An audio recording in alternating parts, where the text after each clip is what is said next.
మాట్లాడుకోవాలి. ఇక్కడ ఏం లేదు, రెండు విషయాలు మాట్లాడుకొని నేను వెంకటాపురం పోయేది ఉంది. ఒకటి ఏంటంటే ఈరోజు ఒక పక్క 6 నెలల్లో అట్టర్ ఫ్లాప్ అయిన రేవంత్ రెడ్డి అట్టర్ ఫ్లాప్ అయింది. ఏంటంటే రైతు రుణమాఫీ 2 లక్షలని చేయలే, 1,00,000 మందికి కళ్యాణ లక్ష్మి చెక్కులు ఇవ్వలే, దాంతో తులం బంగారం ఇవ్వలే, ఆడపిల్లలకు స్కూటీ ఇవ్వలేదు.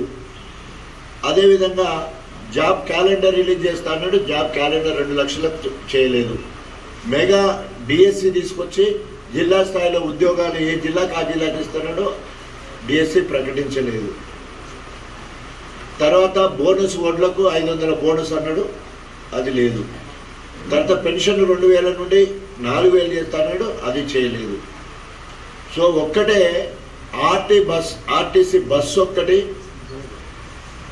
నడుతుంది, కొత్త బస్సులు లేవు, ఎక్కువ ట్రిప్పులు లేవు, ఏసీ బస్సులు ఏం చేయలే. ఓన్లీ ఆ బస్సు తుస్సుమన్నది. ఏంటంటే మహిళలు ఎక్కేటప్పుడు తిరుగుంటారు, దిగటానికో తిరిగి అయిపోతారు. ఆ తొక్కుడుకు కొట్టుకుంటారు. ఆడవాళ్ళు అంతకుముందు కొట్టుకోవడానికి కేంద్రాలు అయినాయి ఆర్టీసీ బస్సులు, మహిళలు కొట్టుకోవడానికి కేంద్రాలు. సో మహిళలు కొట్టుకుంటారంటే చూడాలి, ఆర్టీసీ బస్సులు చూస్తే వెళ్తుంది, కొట్టుకుంటారని తెలుస్తుంది. అది తప్ప సాధించింది కదా ఒక్కటే. మరి ఇది ఇలా ఇచ్చిన హామీలను ఒక్కడు కూడా నెరవేర్చని రేవంత్ రెడ్డికి కర్రు కాల్చి వాత పెట్టాలి. కాంగ్రెస్ వచ్చింది, కరువు వచ్చింది. కాంగ్రెస్ ప్రభుత్వం వచ్చింది, కరువు వచ్చింది.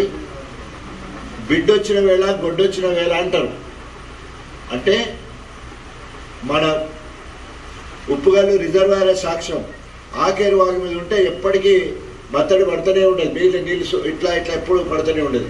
ఒక్కసారి కాంగ్రెస్ వస్తే కటక్న బంద్ అయిపోయింది, ఒత్తుల కింద నీళ్ళ సుక్కలేదు, కింద సుక్క పడతలేదు. ఇప్పుడు ఏం మాయో గతం రిజర్వాయర్ కట్టి నిండినప్పటి కాంచాలి ఊరికే మాత్రం వాడే. మా శంకర్ లాంటి ఆయన ఎట్లా మరి పక్కన తిడుక్కు నీళ్ళు ఎట్లా తీసుకుపోవాలని ఉపాయం వేసి పైపులు అట్టించి ఇటైతే అవతల పడేది, మొత్తం అట్లానే వాగి నడుస్తూ ఉండేది. పైపులు ఎండిపోయి ఎక్కడ ఆడగంటిపోయాయి. ఆ సైడ్ ఎప్పుడు వాటర్ ఎక్కువ ఉంటే ఇది వస్తాయి, వాటర్ అంటే తక్కువ ఉన్నాయి వచ్చి ఎక్కడిది. సో ఆ రకంగా ఈరోజు ఇంత కరువు వచ్చింది ఇక్కడ. కాబట్టి కాంగ్రెస్కు కర్రు కాల్చి వాత పెట్టాలి. రేవంత్ రెడ్డి మాయా మాటలు చెప్పి నమ్మించి మోసం చేసిండు. ప్రజలు నేను మోసం చేసిన అబద్ధాలు ఆడితే నేను నమ్ముతానని చెప్పి సిగ్గు లేకుండా మాట్లాడుతున్నాను. నేను అబద్ధాలు మాడితే వాడు సపాట్లు కొడతారు, నేను ఏం అమలు చేయకపోతే నాకు సపాట్లు కొడతారని నిస్సిగ్గుగా మాట్లాడతాడు. పైన ఆయన కింద ఇవ్వాలి ఇవాళ కడియన్స్ గారి జిత్తుల మారి నక్క అవకాశవాది.